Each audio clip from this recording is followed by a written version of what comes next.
자, 오늘 이야기는요, 사람이 아니라 눈에 보이지 않는 것들에 관한 이야기입니다. 이상한 일은 아주 사소한 순간부터 시작된다고 하는데요. 과연 어떤 이야기일지 지금부터 영상으로 만나보겠습니다.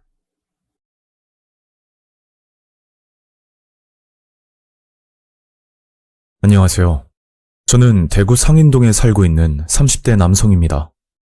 이 일은 제가 겪은 일 중에 가장 신기하면서도 어떻게 보면 섬뜩할 수도 있는 경험이었죠. 여러분들도 간혹가다 배달 음식을 시켜 드실 텐데 혹시나 저와 비슷한 일이 생긴다면 한 번 더 확인하고 드셨으면 좋겠습니다. 제가 겪은 일은 지금부터 8개월 전쯤 있었던 일이고 아직도 생생할 만큼 얼마 지나지 않은 사건이죠. 일단 저로 말씀드리자면 저는 직장 근처에 방을 잡고 혼자 살고 있는 지극히 평범한 직장인입니다. 저와 비슷한 분들이 많이 있으시겠지만 혼자 살다 보니 매번 번거로운 집밥보단 배달 음식을 시켜 먹는 날이 비교적 많았었죠. 사건이 시작되었던 그날도 집에서 간단히 음주를 하려는 생각에 닭발을 주문하기로 생각했었습니다. 저희 동네에서 맛있기로 소문난 유명한 닭발집이 있었는데 손님이 워낙 많아 금방 문을 닫는 가게가 하나 있었죠. 다행히 그날은 아직도 영업 중이라 서둘러 주문을 넣고 기다리던 중이었습니다. 그렇게 30분 정도 걸려 음식이 도착했고 예상한 시간보다 빠르게 음식이 온 탓에 기분 좋게 술상을 차리고 나서 배달 음식을 열어보게 되었죠. 그런데 가게 행사가 있었는지 아니면 무슨 이벤트였는지는 모르겠는데 배달 봉투 안에 여러 가지 과일들이 잔뜩 들어있더군요. 이게 뭐지? 사장님이 주신 서비스인가? 제가 이 집에서 워낙 자주 주문을 하는 단골 고객이라 사장님이 서비스를 주셨나 보다 그런 생각을 하고 맛있게 음식을 먹었었죠. 그렇게 술 한잔을 하고 나니 배도 부르고 술 기운이 올라와 저도 모르게 잠이 들었는데 이상한 일은 그때부터 시작되었습니다. 저는 웬만해서는 꿈을 잘 안 꾸는 편인데 그날은 조금 특이한 꿈을 꾸게 되었죠. 화려한 한복을 입은 무당이 나와 굿판을 벌이는 꿈이었는데 굿판을 쓰는 악기 소리가 제 귀에 너무 생생하게 들려서 이게 꿈인지 아니면 현실인지 도무지 구분하기가 힘들 정도였습니다. 저는 생생한 소리 때문에 깜짝 놀라서 잠에서 깨게 되었는데 온몸은 땀으로 젖어 있었고 이상하게 기분이 영 찜찜하더라고요. 처음에는 단순한 꿈이라고 생각하고 가볍게 넘겼지만 그날부터 계속해서 저는 같은 꿈을 반복적으로 꾸게 됩니다. 밤마다 구슬하는 꿈 때문에 정신적으로 너무 힘들었고 그 때문인지는 확실치 않지만 먹는 걸 굉장히 좋아했던 제가 입맛까지 없어지더군요. 이런 이야기를 직장 동료들에게 꺼내기도 그렇고 한참을 고민하다 평소 믿고 지내는 친구에게 힘들게 털어놓았습니다. 그 친구도 그렇고 저도 바쁘다 보니 거진 2달 만에 얼굴을 보게 되었는데 친구가 제 얼굴을 보고 깜짝 놀라면서 말을 하더라고요. 야, 네가 말한 꿈 말이야. 잘은 모르겠지만 뭔가 있는 것 같은데? 근데 너 집에서 거울 안 보고 사냐? 지금 얼굴이 말이 아니야. 정 힘들면 악몽 쫓는 부적이라도 한번 알아봐. 저는 친구 말을 듣고 무당이라도 찾아가 봐야 하나 그런 생각도 했었지만 어릴 때부터 미신이나 종교를 믿지 않았기 때문에 그 길로 그냥 집으로 돌아오게 됐죠. 그날따라 친구를 만나고 와서 그런지 몸이 굉장히 피곤했고 그냥 침대에 누워 자고 싶었지만 분명 무당이 나오는 꿈을 꿀 것이 뻔했기 때문에 쉽게 잠을 잘 수가 없더군요. 그래서 저 나름대로 커피까지 마시며 잠을 자지 않으려고 노력도 해봤지만 새벽 3시가 넘어가자 점점 눈이 감기기 시작했죠. 그러다 저도 모르게 깜빡 잠이 들었는데 꿈에서 제가 사는 아파트 복도의 모습이 보이더니 복도 끝부분에 사람인지 귀신인지는 저도 잘 모르겠고 그냥 얼핏 보기에는 검은 형체로 보이는 물체가 가만히 서 있는 겁니다. 아무리 봐도 그게 뭔지는 명확하게 알 수 없는데 다만 한 가지 확실한 건 제게 점점 가까이 다가오더군요. 너무 무서워서 몸을 일으키려고 했지만 몸이 돌덩이가 된 것처럼 꿈쩍도 하지 않았고 이런 게 가위 눌림이구나 라는 걸 처음 알게 되었죠. 한참을 몸을 움직이다가 겨우 잠을 깰 수 있었고 꿈속에서 얼마나 몸서리를 쳤는지 온몸이 다 아프더라고요. 80kg 정도 나가던 몸무게가 불과 2주 만에 15kg나 빠지게 되었는데 얼굴 안색도 좋지 않고 살은 계속해서 빠지니까 이러다가 정말 죽을 수도 있겠구나 하는 생각까지 들었습니다. 저는 다음날 병원에 가서 여러 가지 검사를 받았지만 딱히 큰 문제는 발견되지 않았고 단순 소화불량이라는 진단을 받게 되었죠. 그런데 병원에 다녀온 후로도 증세는 더욱 악화가 되었고 밤마다 꿈을 꾸는 건 지속적으로 반복이 되었습니다. 저는 정말 지푸라기라도 잡는 심정으로 대구에 위치하는 용한 무당집을 찾아갔고 제가 당집에 들어가자마자 무당은 저를 보고 호통을 치면서 말을 하더군요. 어디서 잡기들을 잔뜩 몰고 왔어? 저를 보자마자 그런 말을 하니 정말 당황스러웠고 무당은 제게 이것저것 묻기 시작하는 겁니다. 얼마 전에 장례식 다녀온 적 있어? 아니요. 평일에는 출근하고 주말에는 집에서 쉬었어요. 그럼 흉가나 폐가에 간 적은? 아유, 제가 겁이 많아서 그런 곳은 돈을 줘도 못 가요. 그제야 무당은 저를 보고 가까이 와서 앉으라고 하더군요. 그러고는 제 눈을 한참 쳐다보더니 뭔가 알겠다는 듯이 말을 꺼내는 겁니다. 먹지 말아야 할 것을 먹었구나. 뭘 먹고 나서 꿈을 꾸게 된 건지 한번 말해봐. 저는 바로 생각이 나지 않아 배달앱을 켜서 주문 내용을 확인하고 무당에게 그대로 읊어주고 있는데 닭발집 이야기를 하는 순간 무당의 표정이 굳어지면서 그만하라고 말을 하더군요.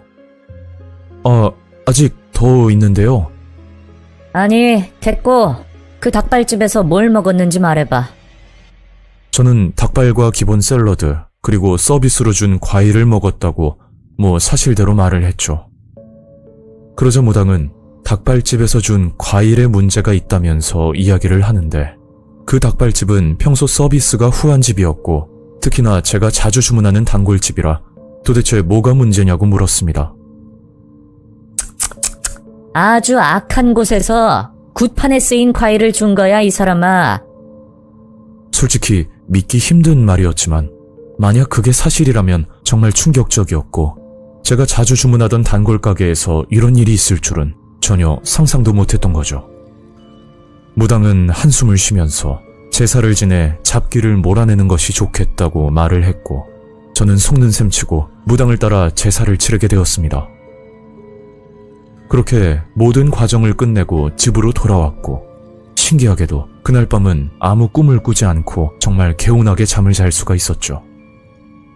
그리고 그날 제가 주문했던 닭발집에 전화를 걸어 과일에 대해서 물었더니 닭발집 사장님은 아무것도 모른다는 태도를 취하면서 말을 돌리는 겁니다. 아니, 과일에 무슨 문제라도 있었습니까? 그래서 지금까지 있었던 일과 제가 겪은 자초지종을 설명했더니 사장님은 황당한 듯 말을 하더군요. 아니, 손님, 제가 여기서 20년 동안 장사하고 있는데 이런 얘기는 또 처음 듣네요. 음식을 먹고 그런 꿈을 꾼다는 게 세상에 말이 됩니까? 저도 아는 지인에게 과일을 받은 거라 어디서 가져온지는 잘 모르겠는데 손님 말이 사실이라면 한번 물어보고 다시 전화드리겠습니다. 그렇게 사장님과 통화를 끝내고 며칠이 지난 뒤 다시 연락이 왔었는데 정말 섬뜩한 이야기를 꺼내시더라고요. 저 손님, 앞전에 있었던 일은 정말 죄송합니다. 사장님은 과일의 출처를 알아보기 위해서 지인에게 물었더니 그게 월배역 근처 빌라에서 40대 남성이 목을 매달아 극단적인 선택을 했는데 그 후로 이상하게 집이 팔리지 않아 무당을 불러 구슬하게 됐다고 하더군요. 제가 받았던 과일은 그곳에 쓰였던 거였고 버리기 아까울 정도로 상태가 좋아서 지인이 몰래 챙겨와 사장님에게 건넸다는 말이었죠. 사장님도 그 과일이 굿판에 쓰였던 건지는 전혀 몰랐던 상황이었고 그냥 단골 손님에게 서비스를 주고 싶어서 넣었다고 하는데 정말 몰랐다고 몇 번이나 사과를 하니 저도 더 이상 화를 낼 수가 없었습니다. 게다가 이런 일로 경찰에 신고하는 것도 말이 안 되고 결국 그렇게 이 일은 끝이 났었죠.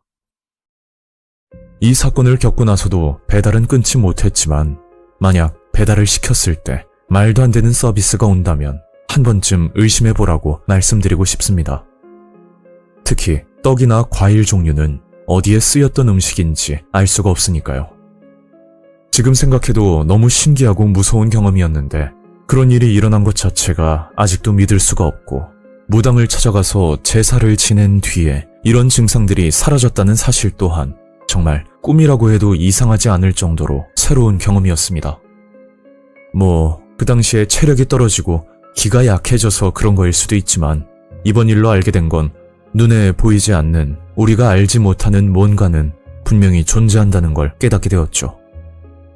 여전히 대구에서 맛집으로 소문난 닭발집이고 현재도 굉장히 장사가 잘 되는 집이지만 저는 그 집에서 절대 닭발을 시켜 먹지 않게 되었습니다.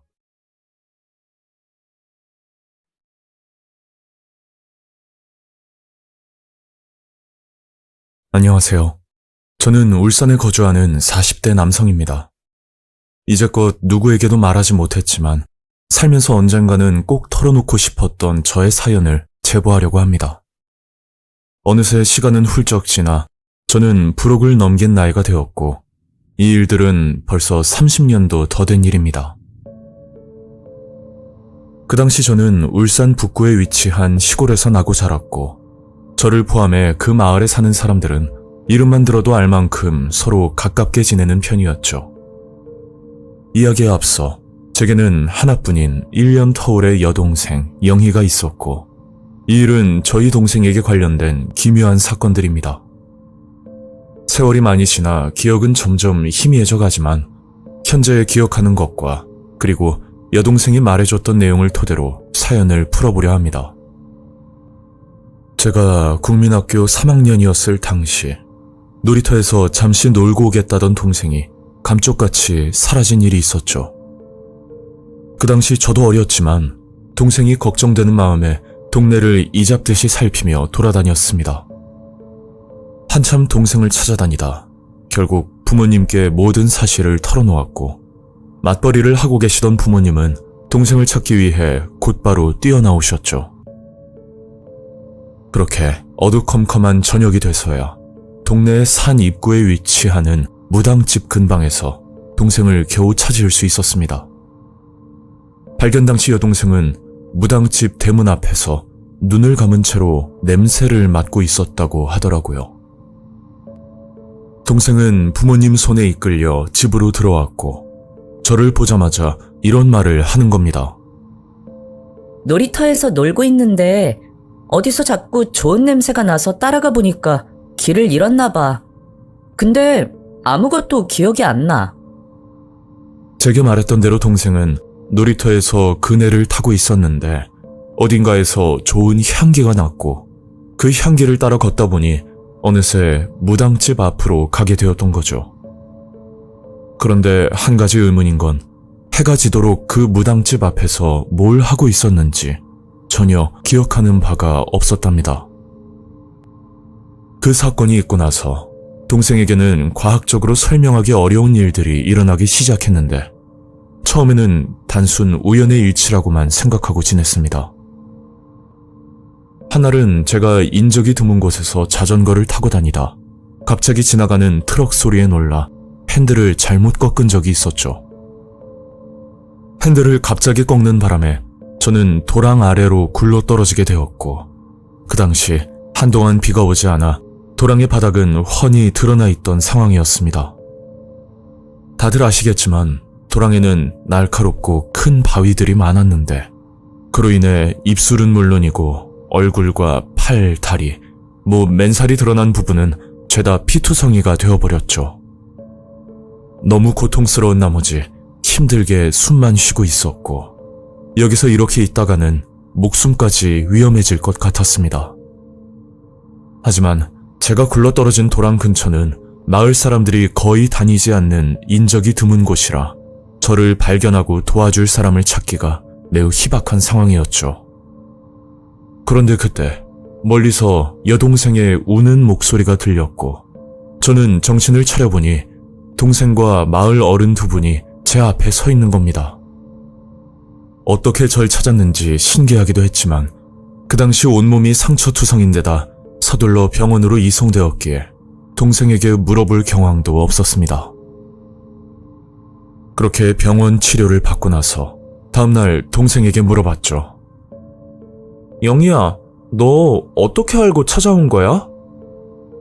그러니까 동생의 말은 놀이터에서 놀고 있었는데 갑자기 눈앞에 도랑에 떨어진 채 누워있는 제 모습이 보였고 너무 겁이 나서 놀이터 근처에 있던 어른들과 저를 데리러 오게 되었다는 말이었습니다. 그때까지만 해도 단순 우연이라 생각하고 넘겼지만 제가 국민학교에서 초등학교로 이름이 바뀌던 시점에 정말 섬뜩한 경험을 하게 됩니다. 그날은 학교를 마치고 집으로 가고 있던 중이었고 저희 집으로 가는 길목에는 오래된 재래시장이 하나 있었습니다. 그런데 그날따라 뭔가 이상하다는 생각이 들었는데 시장 입구에 구급차 한 대가 서 있었고 그리고 시장 안에는 큰 덤프트럭이 들어와 있더군요. 그래서 가까이 가보니 덤프트럭이 급히 멈춘 듯이 주차되어 있었고 어른들이 웅성거리며 모여 있는 겁니다. 그리고 그때 평생 기억에 남을 만한 충격적인 장면을 보고 말았죠. 당시에는 재래시장 구석에서 생선 부속물을 버리는 일도 허다했고 또 판매하지 못한 과일이나 야채 쓰레기를 모아두는 모습도 종종 볼 수가 있었습니다. 처음에는 덤프트럭이 과일 가게를 지나치다 수박이 깨진 줄로 알았지만 사실 그건 사람의 사고 현장이었죠. 어떤 남자가 트럭 바퀴 쪽에 누워있는 모습을 뒤늦게 발견하고 큰 충격을 받았습니다. 꼬마야, 얼른 집에 가야지. 애들은 이런 거 보면 큰일 나. 시장 안에서 장사를 하고 있던 아저씨가 저를 보고 얼른 가라며 재촉하셨고 저는 정신을 반쯤 놓은 상태로 힘들게 집으로 들어왔었죠. 그런데 이 사건이 단순 사고가 아니라 제 동생과 연관이 있다는 사실을 나중에 알게 되었습니다. 그게 트럭 사고로 돌아가신 분은 제가 다니던 학교의 선생님이었는데 체벌이 굉장히 심해 무섭기로 소문난 그런 선생님이었죠. 한날은 그 선생님이 동생의 친구에게 몹쓸 짓을 했고 그 모습을 동생이 본 뒤로부터 사람이 안 보이는 창고로 가서 수돗물을 받아 기도를 했었답니다. 그 선생님이 잘못되길 바라면서 매일 기도를 했고 결국 그런 끔찍한 사고가 일어났던 거죠. 동생의 기도 때문에 일어난 사고라고 단정 지을 수는 없지만 어린 나이에 동생이 그런 기도를 하고 있었다는 사실이 믿기지 않으면서 무섭다는 생각까지 들었습니다. 그리고 그 일이 있고 나서 대략 1년 정도 지났을 때쯤 동생과 집에서 보물찾기 놀이를 하고 있었는데 동생이 저를 보고 장판 속을 살펴보라고 하더군요. 참고로 저희 집 형편이 좋지 않아서 매번 끼니를 라면으로 때울 때가 많았는데 여동생이 말한 곳을 살펴보면 10,000원짜리 지폐가 수십 장이 나왔었습니다. 이 돈으로 과자도 사 먹고 오락실도 다니면서 돈을 쓰고 다녔고 결국 시간이 지나 어머니께 들키고 말았었죠. 너, 이 돈 어디서 났어? 똑바로 말 안 해? 저는 있는 그대로 어머니께 말씀드렸고 어머니는 믿을 수 없다는 표정으로 저를 쳐다보셨습니다. 그리고 어느 날 어머니가 동네 아주머니들과 머리채를 잡고 싸우고 계셨는데 그 이유가 바로 여동생 때문이었습니다. 다름이 아니라 동생이 아주머니들에게 돈을 받고 사주를 봐줬다고 하는데 어머니는 어린애한테 복채까지 주고 이상한 걸 물어본다는 이유로 화가 나셨던 거죠. 그리고 저희 가족들끼리 사찰을 방문했을 때도 동생이 그곳에서 만난 어떤 아주머니께 개인 가정사에 대해 설명을 했고 그 아주머니도 동생이 하는 말이 너무 정확해서 깜짝 놀랐던 일이 있었습니다. 그런데 이 모든 것들이 동생의 의지로 하는 것이 아니라 본인도 모르게 말이 나온다는 게 문제였죠. 그렇게 크고 작은 사고들을 경험하며 저와 동생은 성인이 되었고 저는 개인적인 사정으로 객지에 내려와 직장 생활을 하고 있었습니다. 제가 어릴 때부터 심리적으로 늘 불안감이 존재했었는데 그런 문제가 원인이 됐던 건지 직장을 다니다 우울증 진단까지 받게 되었죠. 정상적인 판단도 할 수 없을 정도로 힘든 시기였고 고민 끝에 저는 번개탄과 연탄 난로를 주문했었습니다. 극단적인 선택을 하려고 결정하고 난 뒤 이번이 마지막이라는 심정으로 본가에서 밥도 먹고 카페에서 여동생과 커피 한 잔을 하고 다시 객지로 내려왔었죠. 그리고 다음날 번개탄과 연탄 난로를 택배로 받게 되었고 저는 숙소 옥상으로 올라가 마지막 담배를 태우고 있었는데 그때 동생에게 전화가 걸려오더군요. 오빠, 지금 뭐 해? 아니, 오빠랑 커피숍에 있을 때 오빠 얼굴에 이상한 게 보이더라고. 동생이 해준 이야기를 듣고 이런 선택을 하려고 했던 제 모습이 부끄럽고 창피하기까지 했었습니다. 그게 동생은 어릴 때부터 곧 명이 다할 사람의 얼굴을 보면 이목구비가 뭉개지는 현상이 보였다고 합니다. 카페에서 제 얼굴을 바라보는데 마치 코를 중심으로 소용돌이가 치듯이 눈과 입이 일그러졌다고 하더라고요. 동생은 그 모습을 보고 제가 걱정이 돼서 전화를 했었다는데 저는 아무 말도 할 수가 없었죠. 그렇게 동생과 통화를 끝내고 옥상에서 내려와 새롭게 다시 시작해보기로 마음을 고쳐먹었습니다. 이런 기이한 일들은 가족을 제외한 누구에게도 말하지 못했던 이야기들인데 주변 사람들을 설득시키고 싶지도 않고 신빙성도 떨어지기에 저 혼자 감내하며 살고 있는 중입니다. 마지막으로 드리고 싶은 말씀은 세상에는 눈으로 보이는 게 다가 아닌 과학적으로 증명하기 어려운 어떤 영역이 분명 존재한다고 생각합니다. 물론 저야 경험해보지는 못했지만 지금까지 동생에게 있었던 일들을 생각하면 단순 우연이라고 치부할 수만은 없을 것 같습니다. 마음속에만 담아뒀던 일들을 괴들남님께 제보하고 나니 왠지 속이 후련하네요. 지금까지 긴 이야기 들어주셔서 정말 감사합니다.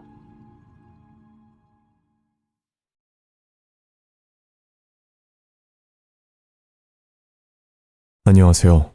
저는 인천에 살고 있는 30대 남성입니다. 지금부터 4년 전쯤 정말 소름이 끼치는 일이 있었고 사건의 당사자인 그 동생과는 그때 이후로 연락을 끊어버린 상태입니다.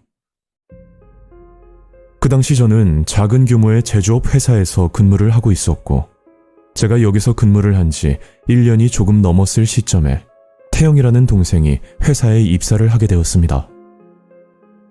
태영이를 처음 봤을 땐 굉장히 의아한 부분들이 많았는데 그중 2가지만 뽑으라면 하나는 명문대를 졸업할 정도로 스펙이 대단하다는 것과 그리고 또 하나는 그 동생의 초라한 행색이었죠.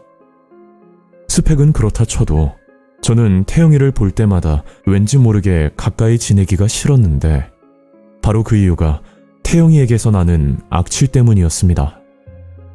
일반적인 땀 냄새가 아닌 알코올 냄새와 유사한 화학약품을 몸에 두른 듯한 이상한 악취였고 저는 그 냄새 때문에 태영이가 가까이 오면 일부러 자리를 피하곤 했었죠. 그리고 옷을 며칠마다 세탁을 하는 건지는 모르겠지만 태영이의 옷을 보면 항상 어딘가 이물질이 묻은 흔적들이 보였고 그런 흔적들을 볼 때마다 드는 생각이 보이는 것에 대해 전혀 관심이 없는 사람이구나 이런 생각밖에 들지 않았습니다. 그렇게 태영이가 입사한 지 2-3달 정도 지나자 다른 회사 사람들도 태영이를 피하기 시작했고 그때부터 태영이는 늘 혼자 점심을 먹으면서 있는 듯 없는 듯 조용히 일만 하고 지냈었죠. 그러다 어느 날 회사에서 단체 회식이 있던 날이었는데 참석을 하지 않을 것 같았던 태영이가 뒤늦게 회식 자리에 나타났었습니다.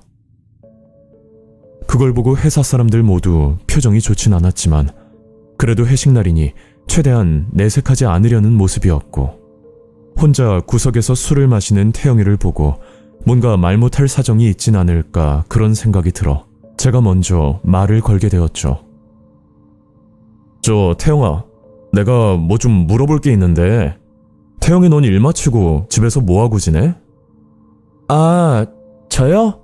저는 그냥 인터넷 쇼핑하고 혼자서 TV 보고 뭐 그렇게 지내요. 근데 그건 왜요?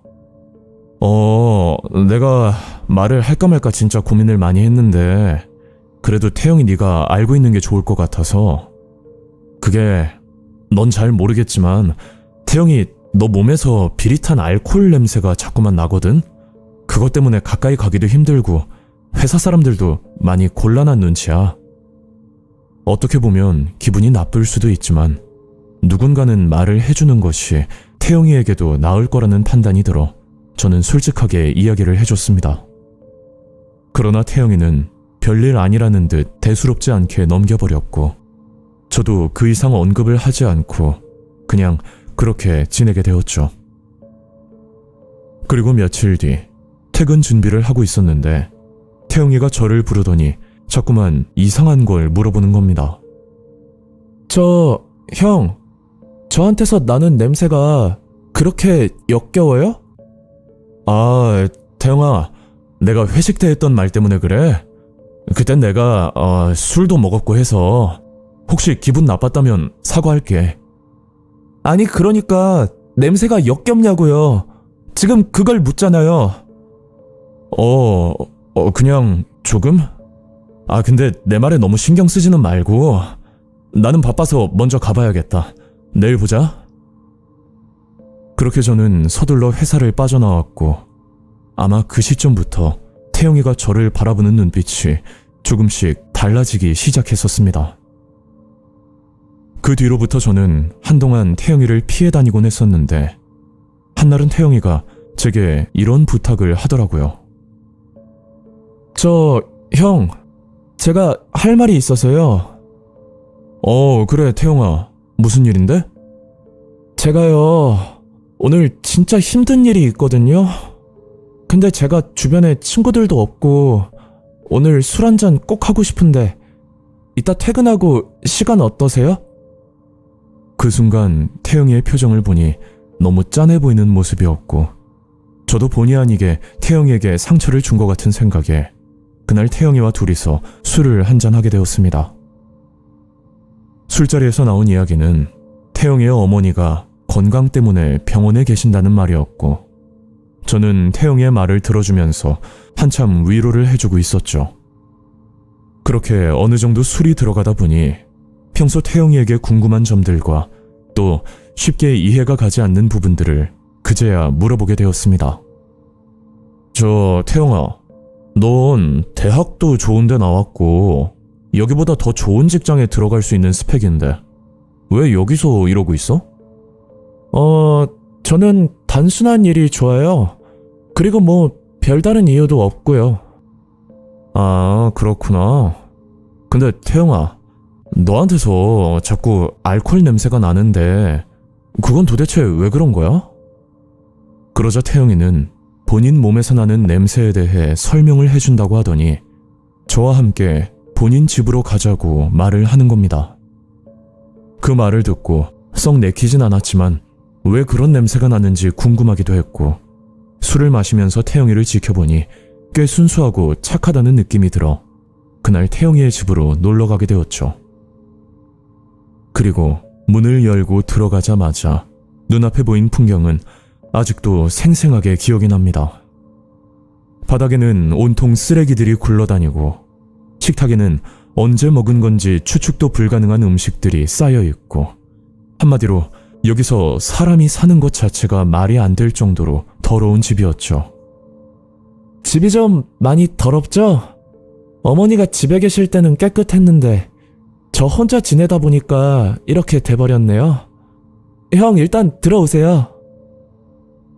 저는 태영이를 따라 방으로 들어갔고 그 방에 들어가자마자 익숙한 알코올 냄새가 올라와 숨을 쉬기도 힘들 정도였는데 그때 태영이는 꼭 보여줄 게 있다면서 옷 한 벌을 가져오더니 제게 자랑을 하면서 말을 하는 겁니다.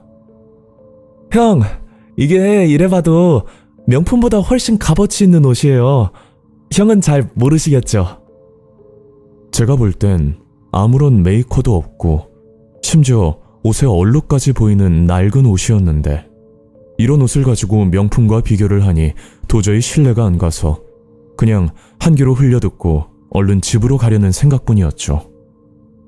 그런데 그때 태영이의 설명을 듣고 정말 생각지도 못한 충격적인 사실을 알게 됐고 저는 태영이와 가까이 하면 안 될 것 같다는 생각이 들 정도로 소름이 돋았습니다. 태영이는 자신의 컴퓨터를 보여주더니 어떤 웹사이트에 들어가 몇 가지 옷을 보여줬었는데 거기에 나와 있는 설명들은 누가 봐도 이해를 할 수 없는 내용들이었죠. 보통 쇼핑몰에서 파는 옷들은 기본적으로 옷에 관련된 설명이 나와 있는 게 보편적인데 태영이가 보여준 사이트는 날짜와 시간 그리고 해당 옷에 담겨있는 의미를 상세하게 설명해주고 있었습니다. 저는 도무지 이해가 안 가서 태영이에게 이게 무슨 뜻이냐고 물어봤더니 그건 사망한 고인의 옷을 파는 사이트였는데 날짜와 시간은 사망 시간을 뜻한다는 말이었고 또 고인이 어떻게 사망에 이르렀는지 세세한 설명까지 기록이 되어 있었죠. 거기다 혈흔이 묻은 옷들은 알코올 처리 과정을 거쳐 따로 판매를 한다는 사실을 난생 처음 알게 됐고 저는 너무 충격을 받아 아무 말도 못하고 있었는데 그때 태영이가 이해할 수 없는 말들을 꺼내기 시작하는 겁니다. 형, 저희 아버지가 제가 초등학교 때 돌아가셨거든요. 그때 제가 어머니 몰래 아버지 옷 한 벌을 숨겨두고 몰래 냄새도 맡아보고 가끔 입어보고 뭐 그랬었거든요.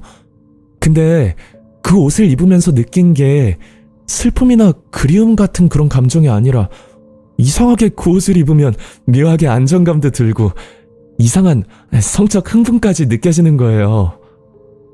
그러니까 태영이는 어린 시절 아버지의 유품을 통해 느꼈던 표현하기 힘든 기묘한 감각이 성인이 되어서도 자신을 지배하게 되었고 우연히 인터넷 서핑을 하던 중 고인의 물품을 불법적으로 판매하는 사이트를 발견하게 되었답니다.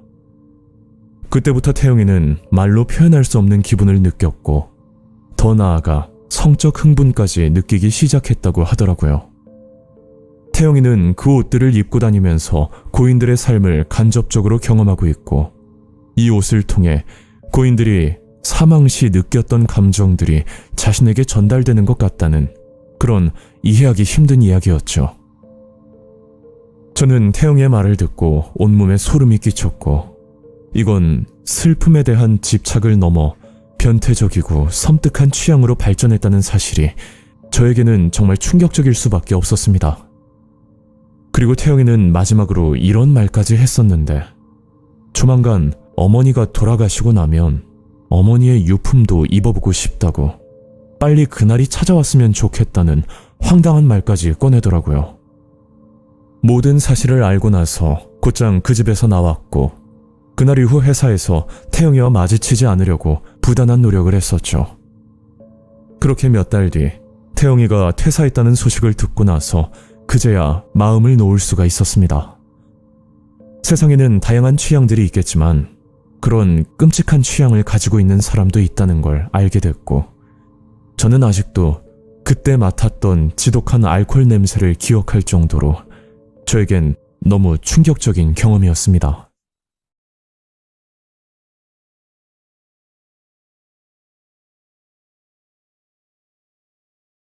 안녕하세요. 저는 강원도에 살고 있는 평범한 20대 남자입니다. 이 이야기는 지금으로부터 5년 전 제가 22살 때 있었던 일인데 지금 생각해도 정말 소름이 돋는 일입니다. 그 당시 장거리 연애를 하고 있었는데 여자친구는 대전에 살고 있었고 저는 강원도에 거주를 하고 있었기 때문에 매주 주말마다 만나서 데이트를 했었습니다. 토요일 오전에 만나 일요일 저녁까지 시간을 보내다 헤어졌는데 어느 날 집으로 올라가던 중 아주 섬뜩한 경험을 하게 되었죠. 원래는 호법 분기점으로 와서 원주 방면으로 지나 집으로 가는데 그날따라 내비게이션이 이상한 겁니다. 그게 평소에 가지도 않던 길인 제천 인제 방면으로 안내를 하더라고요. 그 길은 정선을 지나 태백을 거쳐 가는 길인데 혹시 해가 지고 난 뒤 가보신 분들은 아시겠지만 유난히 무서운 분위기가 느껴지는 길입니다. 특히 태백 통리제를 내려오는 길은 밤에 안개라도 끼면 앞도 잘 안 보이고 거기다 도계까지 내려오는 그 엄청난 구부렁길을 운전해야 돼서 웬만하면 이 길로는 잘 다니지 않는 편이었죠. 일단 이쪽 방면으로 와버린 상황이고 저는 어쩔 수 없이 내비게이션에 의지해서 천천히 운전을 할 수밖에 없었습니다. 그런데 문제는 여기서 생기게 되었는데 그게 제가 평소에 컨디션이 안 좋거나 그럴 때면 뭐라 말할까 약간 투명한 사람도 아닌 그렇다고 귀신 형상도 아닌 아무튼 알 수 없는 이상한 형체를 볼 때가 종종 있습니다. 매번 그러는 건 아닌데 가끔가다 이런 증상들이 나타났고 딱히 일상생활을 하는 데에는 크게 지장이 있을 정도는 아니라 크게 신경을 쓰지 않고 지내고 있었습니다. 그렇게 한참 운전을 하다 아마 정선쯤 왔을 때였는데 갑자기 소변이 마려워 참다 도저히 안 되겠다는 생각에 급하게 차를 갓길에 세우고 볼일을 보게 되었죠. 그때가 7월 중순이라 굉장히 무더운 여름이었는데 갑자기 등 뒤로 뭔가 서늘하고 소름 끼치는 그런 차가운 느낌이 드는 겁니다. 말씀드렸지만 제가 몸이 힘들면 가끔 이런 증상도 느끼는 타입이라 얼른 집으로 가야겠다는 생각밖에 들지 않았었죠. 그런데 뒤를 돌아 차에 탑승을 해야 하는데 왠지 뒤를 쳐다보면 안 될 것 같은 이상한 기분이 자꾸만 들었습니다. 그래서 그 순간 떠올린 방법은 뒷걸음질이었고 모양새가 좀 웃길 수도 있지만 뒷걸음질로 천천히 운전석 쪽으로 가고 있었는데 그때 저와 5m 정도 떨어진 위치에 담배를 태우고 있는 남자 하나가 보이더라고요. 어두운 도로가라 또렷하게 보이는 건 아니었지만 생각보다 가까운 거리였기에 눈에 들어올 수밖에 없었습니다. 그걸 보고 사람을 만났다는 안도감 때문인지 모든 긴장이 풀려버렸고 저는 그제야 운전석으로 가서 문을 열었는데 갑자기 담배를 피우던 남자가 저를 향해 미친 듯이 뛰어오는 겁니다. 무슨 이유인지는 모르겠지만 그 남자가 뛰어오는 모습을 보니 이게 직감적으로 위험하다는 생각이 들더군요. 그래서 급히 차에 타자마자 시동을 걸고 출발을 하는데 문득 백미러로 뒤를 쳐다봤더니 남자는 그 자리에서 멍하니 서 있는 겁니다.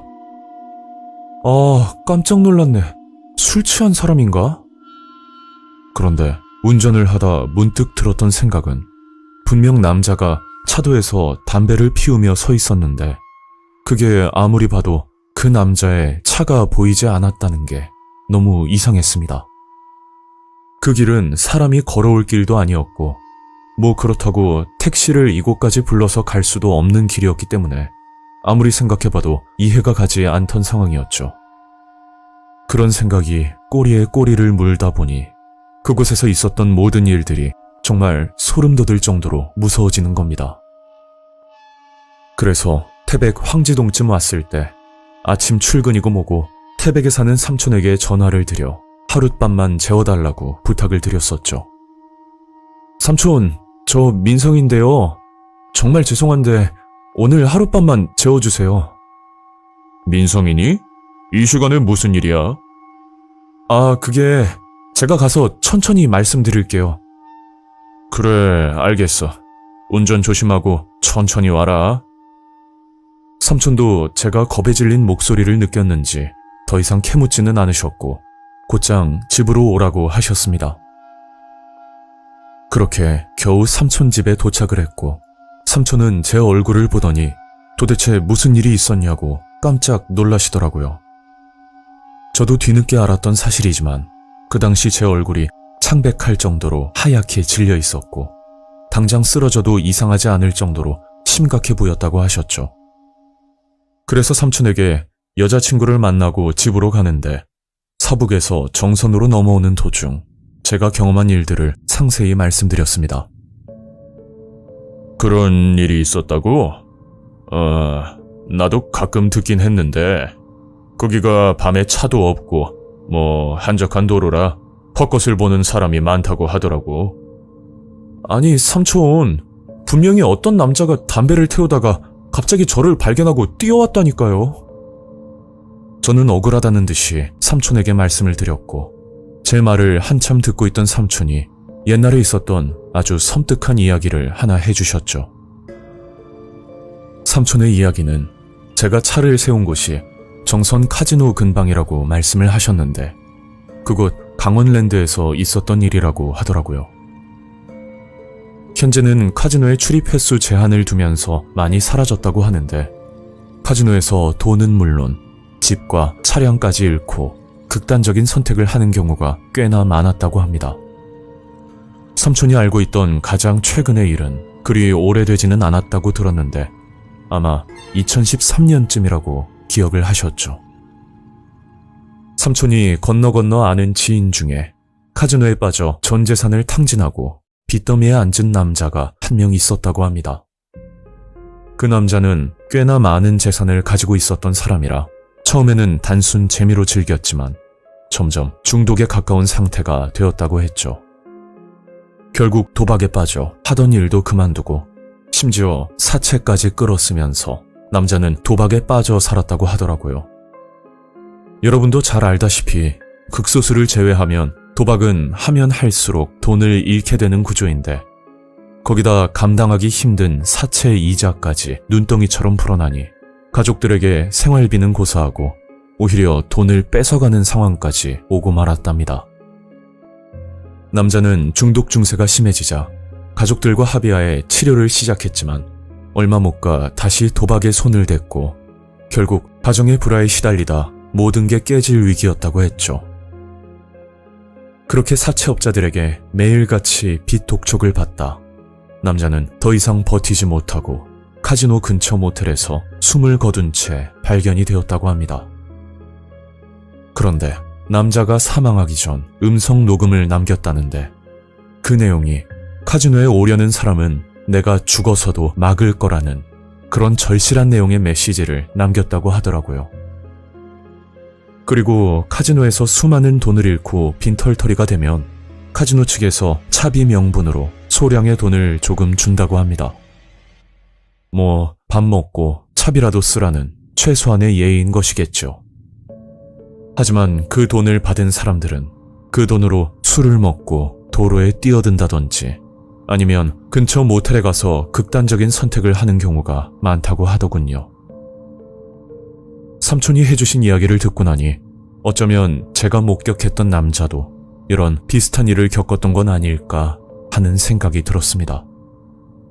헌데 요즘은 그런 일이 거의 없다고 했으니 아마 예전에 고인이 되신 분이 혹시 사람 형체로 보였던 것 같기도 하고 뭐라 설명하기가 참 미스터리했던 일이었죠.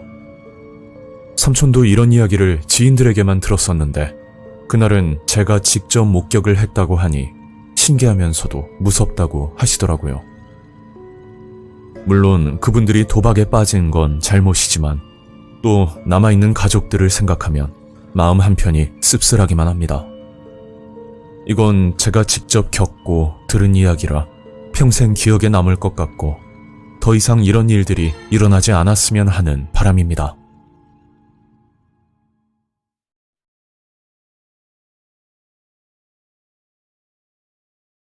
안녕하세요. 저는 경기도에 살고 있는 20대 남성입니다. 현재는 많이 회복이 되었고 이제는 일상생활을 하는 데에는 전혀 지장이 없지만 불과 2년 전까진 하루하루가 괴로웠던 그런 삶을 살고 있었습니다. 저는 어릴 적 아버지가 일찍이 돌아가시고 어머니와 둘이서 작은 단칸방에서 학창시절을 보냈습니다. 집안 형편은 말할 것도 없이 어려웠고 제가 사고 싶은 게 있어도 어머니께 쉽게 말을 꺼내기조차 어려운 상황이었죠. 그렇게 성인이 되고 군대를 다녀온 뒤로부터 더 이상 어머니께 손을 벌리지 않아야겠다는 집념 하나로 집과 조금 거리가 있는 공장에 취업을 하게 되었습니다. 그 일은 누구나 할 수 있는 단순 반복적인 일이었지만 요즘 취업을 하기가 워낙 어렵다 보니 이런 일도 저에겐 감지덕지라고 볼 수 있었죠. 하지만 출퇴근 거리 때문에 근무를 하면 할수록 체력적으로 힘이 들 수밖에 없었고, 거기다 이 회사는 따로 기숙사도 없는 작은 규모였기 때문에 이 부분이 가장 큰 고민거리였습니다. 그래서 어머니와 상의를 한 결과 회사 근처에 저렴한 원룸방을 구하기로 결정을 내렸고, 그 당시 운이 좋았던 건지 월세가 굉장히 저렴한 매물을 발견하고 곧장 계약을 하게 되었죠.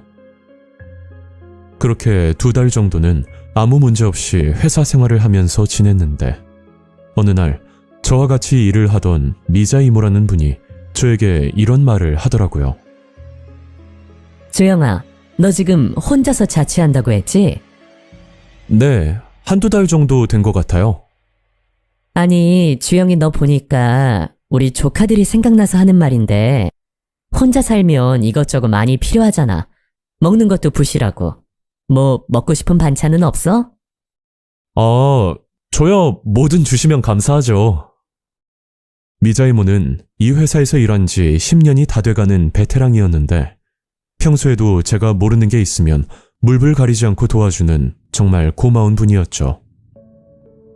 그 계기로 미자 이모는 가끔 제가 사는 자취방으로 찾아와 각종 반찬이나 과일, 그리고 쌀까지 가져다 주면서 저를 많이 챙겨줬고, 저도 회사에서 힘을 쓰는 일이 있을 때면 제가 미자 이모 몫까지 도와주면서 그렇게 서로 잘 지내고 있었습니다.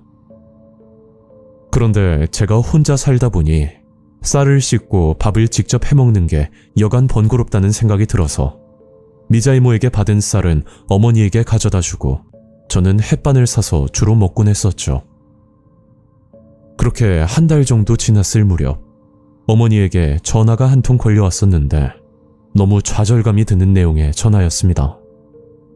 주영아, 엄마가 사기를 당한 것 같아. 이거 어떻게 하니? 그 전화의 내용은 어머니가 아는 분의 말을 믿고 투자를 했다는 내용이었는데, 그것도 어머니의 돈이 아닌 은행 대출을 받아 돈을 건넸다는 끔찍한 말이었죠. 제가 어릴 적부터 가정 형편이 좋지 않아서 그만큼 고생을 했고, 이제 조금씩 숨통이 트이고 있는 와중이었는데 어머니께 이런 말을 듣고 나니 제가 뭐라 할 말이 없었습니다. 결국 어머니께 투자를 제안한 사기꾼은 검거가 되었지만 그 당시 피해를 당한 사기 금액은 고스란히 어머니가 갚아야 할 몫이 되어버렸죠. 이미 지나간 일들을 돌이킬 수는 없고 후회를 해봐야 달라지는 것도 없으니 저는 더 이상 어머니를 탓하지 않고 회사 일을 더 열심히 하면서 먼저 빚부터 갚아나가야겠다는 생각뿐이었습니다. 하지만 계속해서 일은 꼬여만 갔고 그 후로 악순환이 반복되는 일이 자꾸만 생기고 말았죠. 어머니는 투자 사기를 당하고 나서 심한 우울증도 찾아왔고 정신적 스트레스를 많이 받으셨는데, 그게 원인이 되었던 건지 일도 하시기 힘들 정도로 기력이 떨어지셨습니다. 그래서 주말마다 찾아가 어머니를 보살피면서 밥도 챙겨드리고 했었는데, 시간이 지날수록 회복은커녕 점점 건강은 나빠지는 듯 했었죠. 그런데 한 가지 의아했던 부분은 어머니를 모시고 정밀검사까지 진행했었는데 병원에서는 건강에 아무 문제가 없다는 말만 들었고, 그때는 저와 어머니 둘 다 너무 답답하기만 했었습니다. 명확한 병명을 모르는 상황이라 저는 육체적인 문제보다는 극심한 스트레스로 인한 정신적인 문제일 수도 있겠다는 생각이 들어서 제가 시간이 날 때마다 같이 바람도 쐬러 다니고 맛있는 음식도 먹으면서 어머니 기분을 맞춰드리려고 노력을 많이 했었죠. 하지만 제 노력에도 불구하고 어머니의 건강은 호전되질 않았고, 그때 솔직한 심정은 극단적인 선택도 생각할 만큼 사는 것 자체가 정말 고통스러웠습니다. 그렇게 힘들게 회사 생활을 하고 있었는데 한날은 미자 이모가 제게 이런 말을 하더라고요. 주영아, 너 얼굴이 많이 안 좋은데 요즘 뭐 무슨 일 있어? 사실은요, 어머니도 많이 편찮으시고 집에 안 좋은 일도 있고요. 뭐 요즘 여러 가지로 많이 힘들어서요. 그래? 어머니는 언제부터 그랬는데? 얼마 안 되셨어요. 근데 원인도 모르고 좀 답답한 상황이에요. 아이고야, 어떡하니 주영아? 내가 괜히 미안해지네. 저는 미자 이모와 대화를 하면서 뭔가 쎄한 느낌이 들었는데 마치 미자 이모 본인 때문에 이런 일이 생긴 것 같다는 그런 이상한 말을 자꾸만 꺼내는 겁니다. 하지만 그때는 미자 이모가 제 걱정을 하는 거라 그렇게 생각했고 오히려 본인 일처럼 걱정을 해주는 미자 이모를 보고 저는 너무 감사하기만 했었죠. 그런데 얼마 뒤 전혀 예상치도 못한 사건이 일어났고 그 결말들은 너무 충격적이었습니다. 그날은 어머니와 같이 저녁을 먹으려고 어머니 집으로 간 날이었는데 어머니가 쌀을 씻으면서 이런 말씀을 하시더라고요. 주영아, 너 이 쌀 말이야. 어디서 받았다고 했지? 그 쌀이요? 저희 회사에 미자 이모란 분이 계시는데 그분이 주신 거예요. 아, 그래? 근데 주영아, 다음부터 쌀은 엄마가 줄 테니까 이런 건 웬만하면 받지 마. 저는 그제야 알게 된 사실인데 미자 이모가 제게 줬던 쌀 안에는 알 수 없는 검은색 가루가 섞여 있었고 물론 씻어서 먹으면 상관없을 정도였지만 그래도 쌀 안에 이런 게 들어있다는 게 조금 찜찜한 건 사실이었죠. 그래서 다음날 미자 이모와 일을 하면서 제가 농담식으로 질문을 했었는데 생각지도 못한 반응에 저는 깜짝 놀랄 수밖에 없었습니다. 저 이모, 저번에 주신 쌀이 있잖아요. 너무 맛있게 먹긴 했는데 이번에 어머니랑 그 쌀로 같이 밥을 먹었거든요. 근데 쌀 안에 검은색 가루가 보이던데 그냥 씻어서 먹어도 되는 거죠? 그래. 먹어도 뭐 상관은 없는데. 아휴, 아니다. 주영아, 너 그 쌀 먹지 말고 그냥 버려. 네? 그게 무슨 말씀이세요? 주영아, 내가 그러려고 그런 건 아닌데. 네가 이모를 좀 이해해줬으면 좋겠다. 미자 이모는 제게 믿기 힘든 이야기를 꺼냈고 그 이야기의 시작은 미자 이모의 개인 가정사로부터 시작되었습니다. 그러니까 미자 이모는 20대 때 결혼 생활을 시작해서 현재 나이가 40 초반인데 그동안 아이를 가지려고 남편과 엄청난 노력을 했었다고 합니다. 하지만 뜻대로 되질 않자 미자 이모도 심신이 지치고 거기다 남편과의 사이도 점점 나빠졌다고 하더라고요. 그래서 지푸라기라도 잡는 심정으로 용하다는 무속인을 찾아가 구술한 적이 있었는데 일반적으로 조상에게 제사를 지낼 때는 밥을 직접 지어서 올리지만 미자 이모 같은 경우에는 조상이 아닌 신에게 구술하는 거라 생쌀을 사용해서 구슬 올렸답니다. 그리고 구술하면서 무속인에게 이런 말을 들었다는데 자식이 태어났을 때 닮았으면 하는 젊은 남자에게 이 쌀을 가져다 주고 그 남자가 이 쌀을 먹으면 미자 이모에게 떡두꺼비 같은 아들이 생길 거라고 말을 했었다고 합니다. 그런데 한 가지 주의해야 할 점이 쌀을 받은 남자를 제외한 다른 사람이 그 쌀을 먹게 되면 큰 화를 입을 수도 있을 거란 말도 같이 들었다고 하더라고요.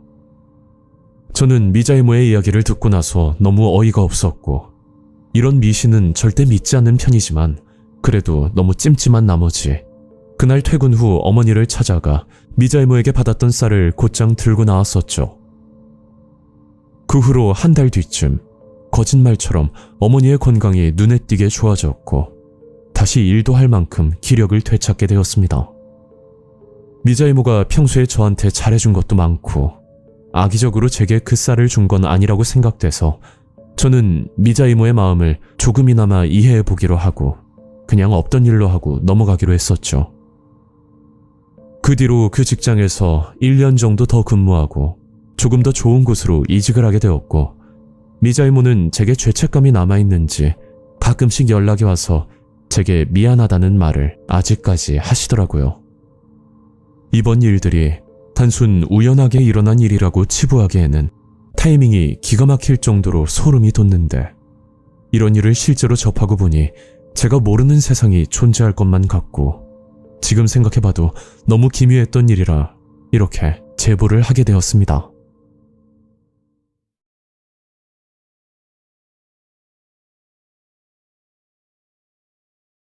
안녕하세요. 저는 서울에 거주하는 30대 여성입니다. 제 사연은 지금부터 4년 정도 전의 일인데 이 일 때문에 아직까지 남자를 만나지 못할 정도로 소름이 끼쳤던 일입니다.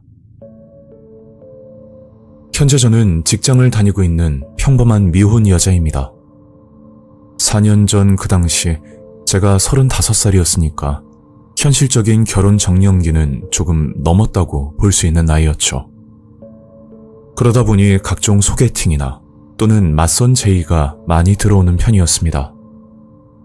하지만 형식적인 만남이다 보니 결국 연인 사이로 발전되진 않았고 한두 번 연락만 하다 자연스레 헤어지는 일이 반복이 되곤 했었죠. 그러던 어느 날 친구의 전화를 받고 술자리에 나간 적이 한 번 있었습니다. 은지야, 왜 이렇게 늦었어? 약속 장소에는 친구만 있던 게 아니고 어떤 남자 한 분이 앉아 있었는데 친구의 회사 선배라고 하더라고요. 은지야, 인사드려. 우리 회사 팀장님이야. 그렇게 술자리에서 친구의 회사 상사를 만나게 됐고 그 계기로 인해 연인 사이로 발전하게 되었죠. 이름은 강승현, 나이는 저보다 4살 많은 39살이었지만 나이에 비해 굉장히 동안인 외모였습니다. 그런데 이 남자를 만나면서 한 가지 의문이 들었던 건 외모도 준수하고 능력도 괜찮은데 왜 지금까지 결혼을 안 한 건지 문득 궁금해지더라고요. 오빠, 내가 진짜 궁금해서 묻는 건데 여태까지 결혼 생각은 없었던 거야? 그런 건 아닌데 일하느라 바쁘기도 했고 시간적 여유가 없더라고. 남자친구는 웃으면서 대답했고 저도 큰 의미를 두지 않고 그냥 넘어갔었죠. 그리고 사건은 남자친구와 장거리 여행을 가면서 시작되었습니다. 목적지는 경북 영덕이었고 편도로만 4시간가량 걸리는 먼 거리였는데 그날따라 남자친구의 컨디션이 유독 나빠 보이더라고요.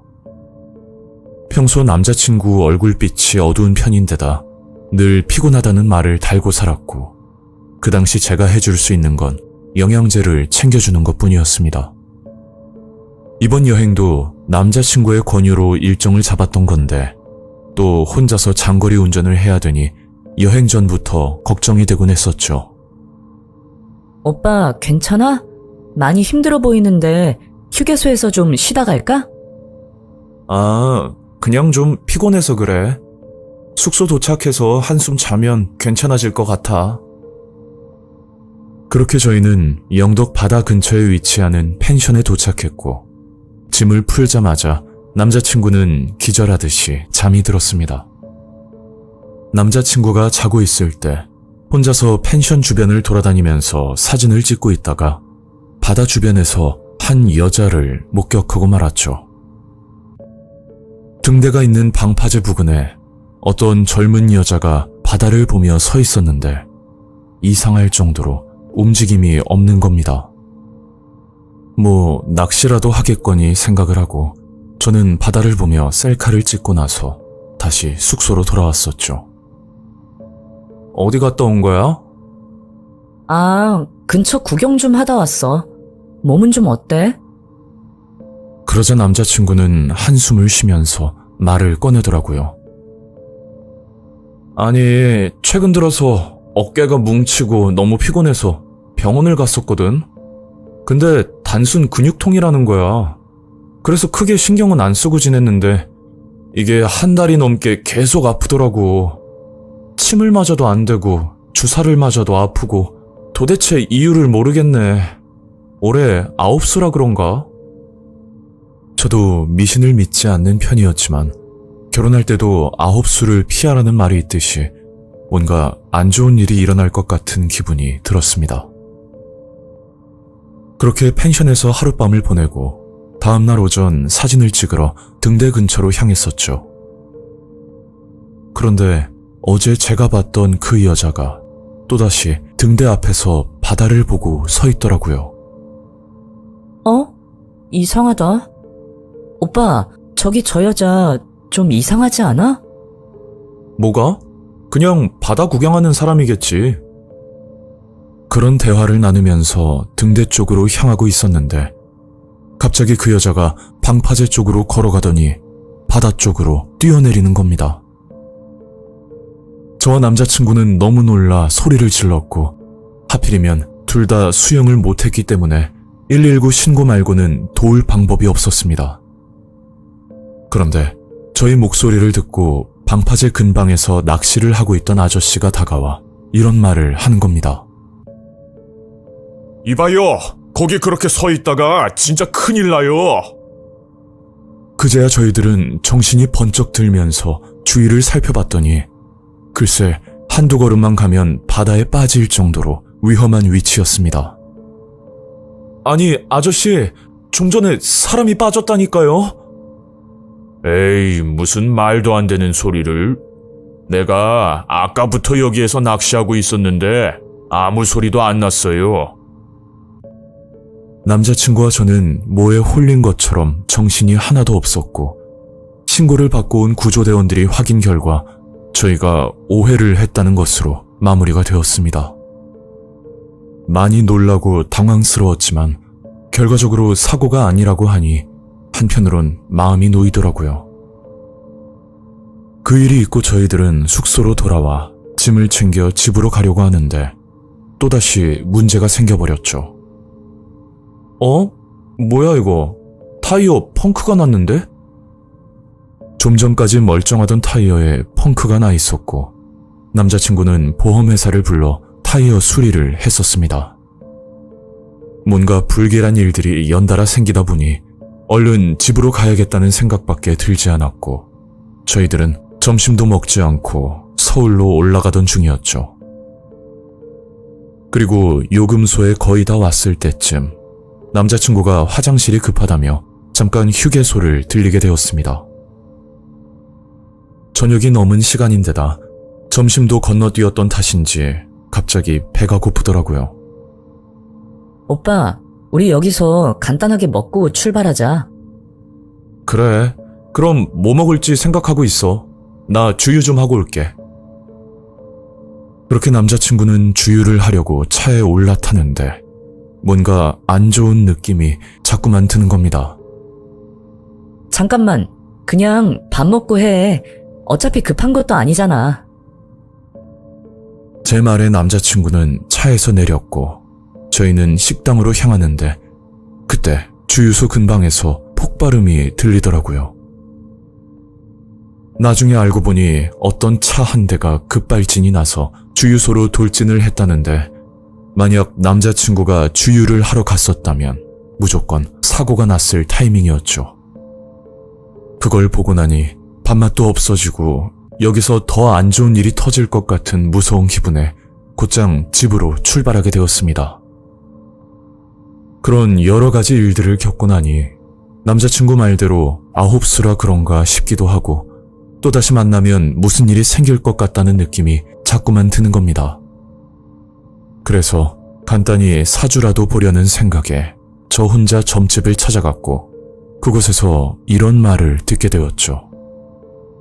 그건 남자친구와 관련된 내용이었는데 어떤 계기로 인해서 혼자 살아야 하는 팔자, 즉 공방살이 끼었다는 말이었고 그리고 남자친구의 어깨에 죽은 여자가 올라타 있어 많이 힘들 거란 이야기를 들었습니다. 그 이상 자세한 건 듣지 못했고 저는 집으로 오자마자 남자친구에게 전화를 걸어 과거사에 대해 물었었죠. 당연히 남자친구는 말하길 꺼려했지만 제가 집요할 정도로 물어보니 한참 고민 끝에 힘들게 말을 하더라고요. 과거에 남자친구는 결혼까지 약속한 여성분이 있었는데 남자친구의 부모님이 결혼을 극도로 반대하셨다고 합니다.